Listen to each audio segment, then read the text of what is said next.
Like a lot of Call of Duty Modern Warfare 3, this year's Zombies mode has undergone what might be described as a Warzone-ification, forcing its traditional PvE elements into a larger, more open map. But as popular as Warzone's extraction shooter mode, DMZ, might be, mixing it with zombies has diluted both. This is less a new take on zombies than it is a DMZ reskin, with disparate elements cherry-picked from both modes, mashed against one another and made to kiss. If you can stick with it long enough to reach high difficulty areas and top level content, it can take you to some excellent, intense moments. But its huge size and the slow pace created as a result often makes it feel at odds with what was fun about zombies in the past.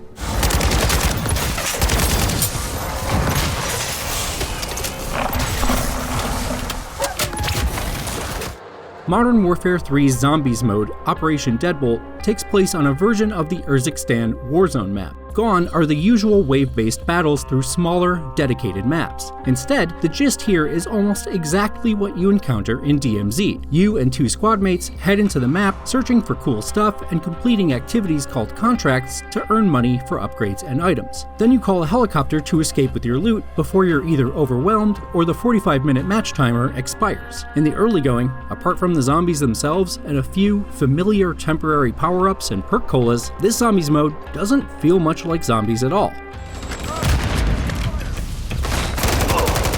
The openness of DMZ lets you choose your battles, and that's the approach that defines Operation Deadbolt, but it lacks DMZ's player versus player aspect. You can only interact with the 24 other players in a match cooperatively, which removes an element of danger. You'll pick your way across the map, generally venturing into areas designated with higher difficulty once you're fully prepared. Without the PvP aspect, the lower difficulty areas and activities end up being pretty dull. The slower and more thoughtful gameplay of DMZ contrasts with the usual setup of zombies, which is all about the mounting tension of finding better weapons, setting up defenses, and exploring the map while constantly fighting off ever tougher waves of enemies. The lack of a pressing threat in Operation Deadbolt means you can spend a whole session on low difficulty, relatively boring activities, just to prepare for something more interesting later.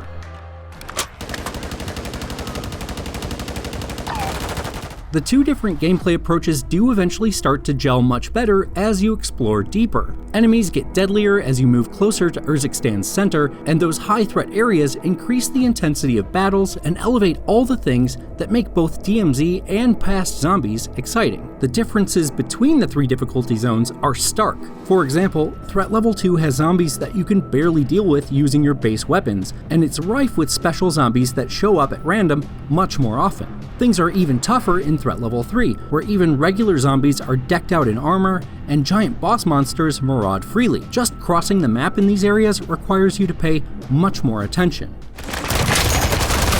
And once the challenge starts to ramp up, the traditional zombies gameplay elements are much more important. Having the right perk colas and seeking out pack-a-punch machines becomes the difference between a successful session and a painful defeat. The extraction mechanics of DMZ add exactly the right kind of rising dread as you fight to protect your exfiltration helicopter from huge throngs of zombies. Planning your trips becomes essential, but all the different enemies, weapons, upgrades, equipment, and random short-lived zombies power-ups you can find along the way combine to make sessions exciting and unpredictable. Add to that the fear of losing everything you've earned in a run, and Operation Deadbolt can get even an undead heart pumping.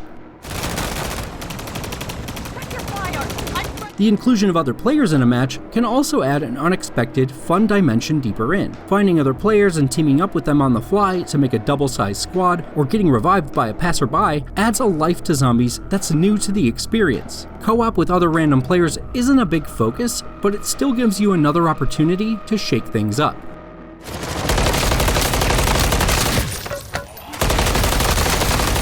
The trouble is that even when the DMZ and zombies elements mesh nicely, Operation Deadbolt's pacing is super uneven. A lot of time is spent on powering yourself up so you can risk the areas that are actually entertaining, and while the possibility of death adds necessary tension, scouring the map for equipment after a loss is a big, boring time suck.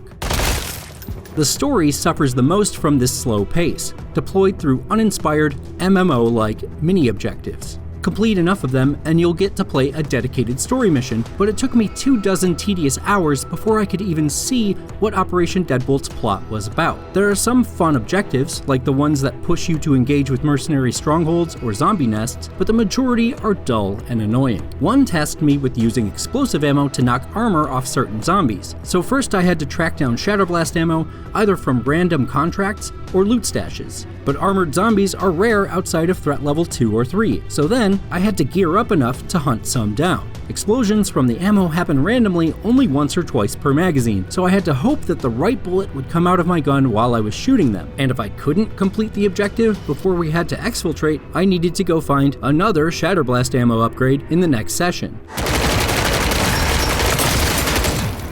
Progress on these story quests is often a pain to earn. These are the sort of objectives you should be knocking out as you do other, more fun things. But Operation Deadbolt locks you into only working on one at a time, which you choose before you start. If you do manage to clear an objective, you get access to a new one automatically mid-session, but you can't change them on the fly or work on several at once, which means there's no way to make progress if you don't have the correct equipment. This approach repeatedly grinds your ability to advance the story to a complete, irritating halt.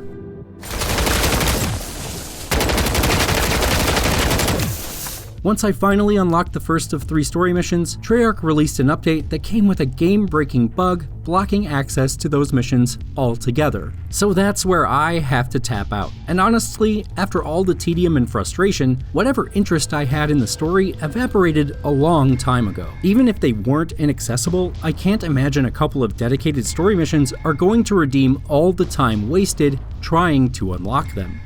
Standing by at LZ. Get on board and keep the hostiles off me. Other bugs make the sloggy progression worse throughout. My experience on PC has seen 5 or 6 crashes to desktop and a few losses of connectivity. Each of these are treated as a failed run in Zombies, which means that through no fault of your own, you lose your gear to technical snafus. Along with some smaller issues like lag and stuttering, it's enough to kill otherwise fun runs and sap the desire to keep going back. There's a fully loaded Terminus LTV and they're just begging to be off-inched. Operation Deadbolt's attempt to reanimate Call of Duty Modern Warfare 3's Zombies mode by merging it with the machinery of DMZ isn't always successful, but it's not an inherently bad idea. When you start hitting on the right combinations of difficulty, planning, and random chance, it leads to intense moments that leverage some of the best ideas from both. But what's fun here is frequently undercut by way too much time spent grinding for gear needed to survive the tough enemies in the center of the map, the busywork story objectives, and the crashes that can kill any desire to play. Operation Deadbolt has great moments of tough battles against gross monsters that had me full of panic and dread, but only if I was willing to put in a lot of time and effort to make them happen. For more on Call of Duty Modern Warfare 3, check out our reviews of the campaign and multiplayer modes, and for everything else, stick to IGN.